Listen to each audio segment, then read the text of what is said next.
Well, peace, peace, peace, beloveds. How is everybody doing? This is Oracle Deborah with the Oracle Deborah podcast on YouTube.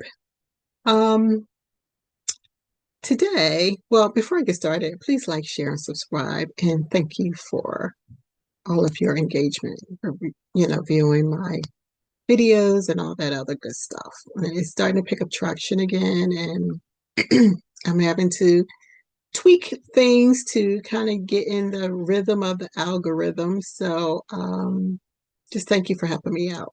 And while I was out, I actually got more subscribers. So again, thank you for that. So let's get started. I noticed that, and this is going to be more commentary than anything else. When we're doing our inner work, when we are doing our meditations, when we are focusing on our thoughts and keeping them positive, because, some of you may or may not have heard this before, but what you think today or the thoughts you accept today, is what your tomorrow will look like. And that quote has been on my mind heavily for the past week, and I've been very conscious of it and conscientious of it. And I also thought back to the many years where my thoughts were not so great, where there was a lot of frustration and it nosedived basically and kind of stayed there. And I thought, oh boy, like I'm, on this specific journey. And I've always mostly been positive, but there were circumstances where things were pretty contentious. And I remember my thoughts nosediving. And I thought, oh boy, I have years and years and years. There's no telling what my thoughts have been, over the years that may manifest, in some other way. But I couldn't focus on that. I just said, my thoughts today will determine my tomorrow, whatever that looks like, And when we do this work, we go out into the world, we've done the work within, we look in the mirror, we're satisfied, we love ourselves, we're feeling really good, we're feeling filled up, if you will. And we go out in the world and there's just chaos, right? And not that the world is chaos, because the world can just be just as serene as this background here. But we experience some, chaos, and we all deal with, contentious situations differently. So, and I really do. I don't appreciate when people say you're better than me, because I wouldn't have dealt with that. I find that to be such BS, because I've heard people say that, and then I've seen what they tolerate, and I was like, I wouldn't say I told you so, or, but it was like, you think you're better than me because you wouldn't have tolerated what I tolerated, but I just saw what you tolerated, and that was complete BS. And, you tolerated that thing. So try not to say that to people, because it really does, it backfires in a sense, and I know a woman who was always ready to fight. She had all kinds of Mason guns and this and that and blah blah blah, and just wouldn't tolerate nothing from nobody. I mean, she didn't let up on anybody, like never, until years later. She had like a disagreement with her boyfriend, and he had her literally shivering in her boots. It was a wild thing to experience. This person who took no ish from nobody anywhere at any given time, like never, to see her cower in a corner like that, and figuratively speaking, and be so afraid. I was literally shocked. And maybe, we all, like I said, cope with things in different kinds of ways, but when we get kind of like in our ego and we start saying, you're better than me to other people, you might want to watch that, because people are also watching what you go through and tolerating, and they're like, ain't no way I would deal with that. You know what I'm saying? So it's a two-edged sword. So I would just caution people to say that. But so in getting back to my story, we go out into the world, and we've done the work and we've prepped and, we're on about our day and chaos erupts. And sometimes we don't want the war. We really don't. We don't want the fight. We don't want the war. We don't want the contention. Some of us do, but for the most part, most of us don't. And that's why we are calm and we try to deal with things in a rational way. But when there is irrationality on the opposite end, you know, and it puts you in a position where you really have no other choice but to you know deal with this thing head on, right? Um, and what I found is that because this happened to me recently, and I took the time rationally and stepped away from the situation to make sure that my frustrations were valid, like the intensity of it. Because I know technology can muck up a lot of things. And so I took that time, did that, and technology was on point. Like it was working just fine. And this person basically, I think she just lied, about what she did. And they thought that this thing was funny. There was like, I'm sorry. No, I'm sorry for showing up, at a scheduled appointment and, not getting a call that it was canceled and all of these things. And this was kind of like the straw that broke the camel's back for me. And it's not like I had not put in, other requests to have to speak to someone about this behavior in this place. But basically, I had to, I remember when I took this time out to check my technology to make sure everything was on point. And when I found out that it was, I sat there for a couple of minutes, as rational people will do. And we have a choice to make. I had a choice to get in the car and try to ignore it, only to probably have to deal with it later, which I don't like doing,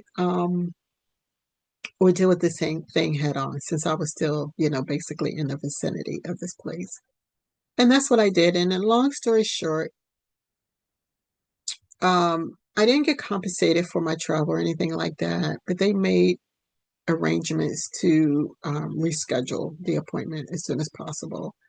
Let's talk about this with offices that charge you for not showing up to your appointments, but the moment they do it to you, they're like, "Oh well, yeah, we need to put a stop to that." But that's another sidetrack there.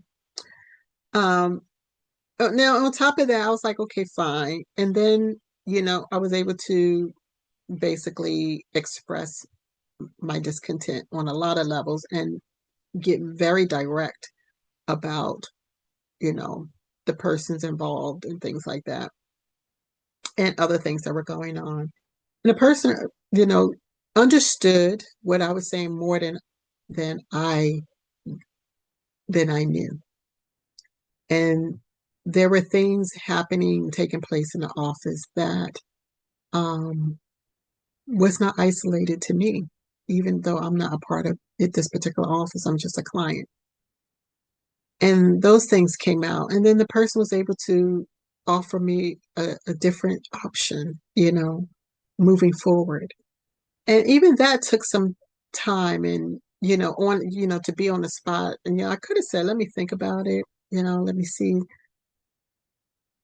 But, and I didn't feel pressured, but I said, okay, I'll give it a shot because she was so willing to listen, et cetera, et cetera. Anyway, it got worked out in the end. Everything got worked out in the end. No, I didn't get paid for my travel. That was the only thing, but everything else the main things got worked out in the end. And the fact that I showed up, yeah, I took a hit there, but the bigger issue that I had with this office is moving in a different direction. And to me, that felt like, okay, finally. And I say all this to say that sometimes we go out into the world and we don't want the war. We don't want to get in a battle. And I see these battles going on all the time on the internet between Black men and Black women. I think people outside of our communities are fueling this war. And it's not a war. That's why I did a video said it was an illusion. It's not even a war. It's an illusion because people outside of our communities are instigating and fueling something that really didn't exist. It's just normal relationship, friction, basically. And um, and I just think people outside of the FBA community are fueling this thing to keep tension going, to divide us, basically. So I see that. And so if you look at that on I spoke to you on a micro scale, and I'm expanding out on more of a macro scale, talking about the FBA family. And there's also world stuff going on. There's national stuff going on, just all kinds of things going on. And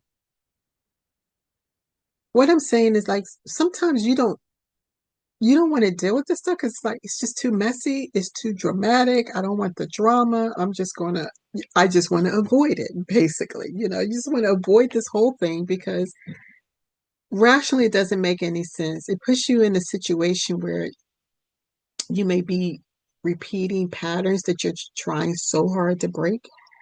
And you just find yourself in the position where it's like, I have to go into war. Like I have to deal with this conflict head on, right? And for some people, this is no big deal. They just do it at the drop of their hat. But some of us are like, it's like we deal with it. We just deal with it different ways. Like I like to head stuff off so that I don't have to go into war because I think it's ridiculous, right? War doesn't help anybody, right? So I like to head stuff off before, cut it off before you can even get there. That way, and maybe I frustrate people because that's the way that I am, right? They be trying to go there, and I just cut the situation off, and I head it off before it can go there, and then it just causes them to find other creative ways or whatever.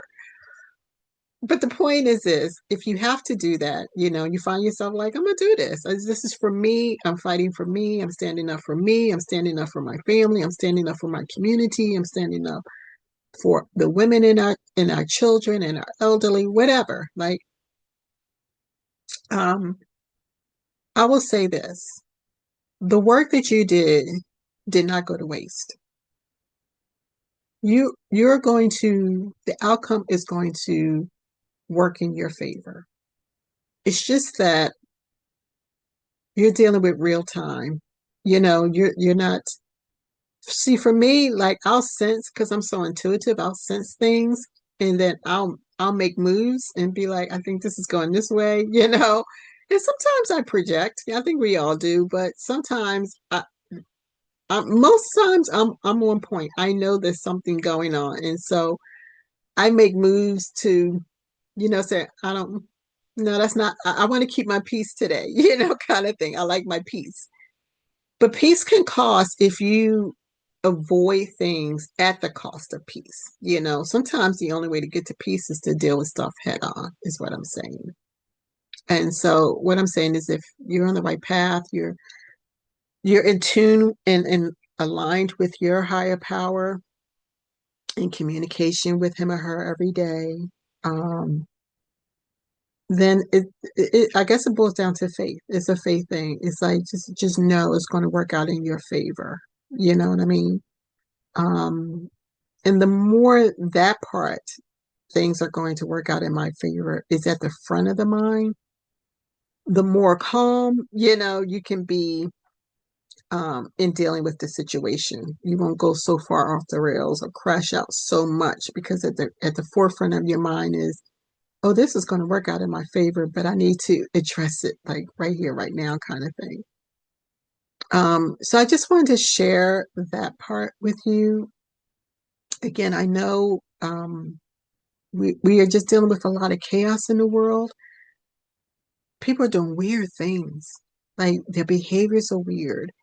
Um, there was a woman, I heard a story of a woman who, what did she do? She went into a gas station and shot someone and then got on social media and said, yeah, I'm the one who did it.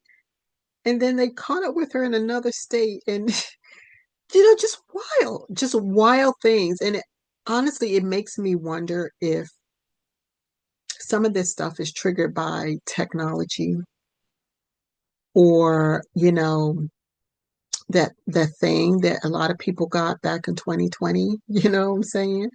Sometimes my thoughts go back there and makes me wonder, where people are, why they're crashing out. But it's also this war that is costing us so much every day. Spirit Airlines, just like, hey, by the way, we're out. Like this is a done deal. I mean, I don't know who knew they were in talks, but apparently the employees knew that they were in talks with, the administration.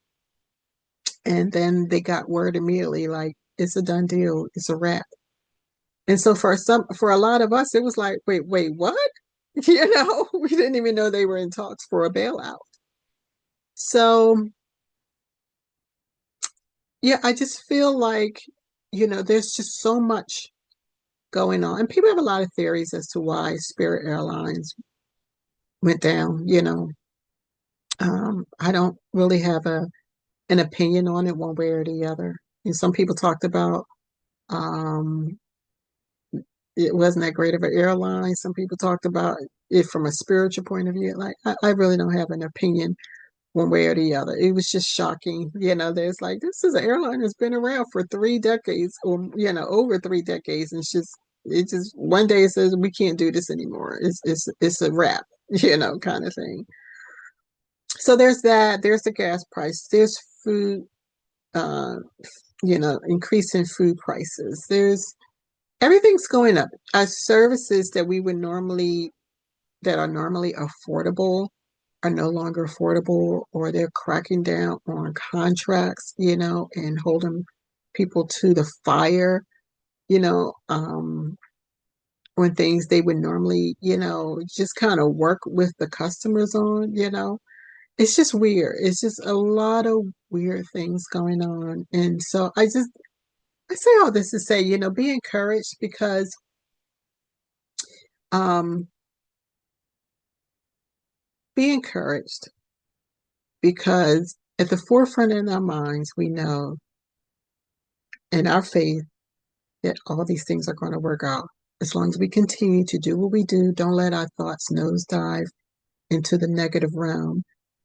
Just observe all these thoughts that come, and there's a ton of thoughts that come through our mind, just on, every minute of every day, it doesn't stop. And I just read you a passage about how the subconscious mind just never sleeps, and if you have a sleep problems because the conscious mind is in overdrive. So um I'm just sending love out to everybody, with everything that's going on, and be encouraged that things are going to work out as long as you do what you need to do to make sure that you stay on a positive in terms of your thoughts, and making sure your thoughts of today is what's going to, you know, which will affect your outcome of tomorrow.